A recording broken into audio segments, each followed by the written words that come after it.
কেমন লাগলো দেখে? না, অনেক আবেগপ্রবণ হয়ে উপহারের পড়ে। তো অনেক রকম ধরন থাকে, এটা হচ্ছে আমাদের our way of giving you না, লাভ এটা- অ্যান্ড শোয়িং ইউ রেসপেক্ট। আমি এটা রেখে দিব সেভ করে। আচ্ছা। আমার অনেক ভালো লেগেছে এটা।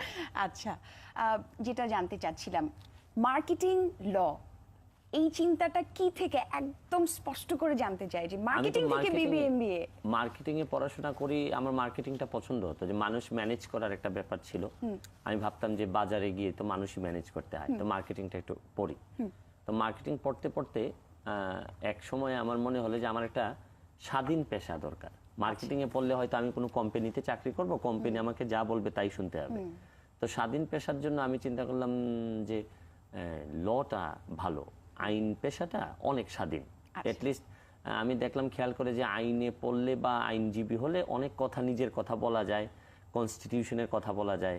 আপনি নিজেই পাওয়ারফুল হওয়া শুরু করবেন, আপনার কাউকে গিয়ে বলতে হবে না যে আপনি এটা করে দেন, আপনি নিজেই করতে পারবেন। এই থেকে আস্তে আস্তে লন্ডনে চলে যাওয়া, গিয়ে বারেট ল করা, তারপর ব্যাক করে চলে আসা আর কি। আচ্ছা, আমাদের প্রত্যেকের দৃষ্টিভঙ্গি কিন্তু প্রত্যেকটা বিষয়ের প্রতি আলাদা।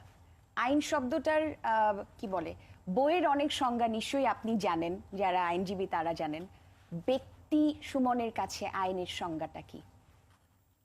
ব্যক্তি সুমনের কাছে আইন স্বাভাবিক আইনের অর্থের মতোই, কিন্তু আমার কাছে আইনটা মনে হয় যে শুধু আইন করলেই আইন আপনি ইমপ্লিমেন্ট করতে পারবেন না। Okay, আইন বাস্তবায়নের জন্য আপনাকে অনেক পথ পাড়ি দিতে হবে। আচ্ছা, তো এই জায়গাটুকুতে ফোকাস করা বেশি জরুরি।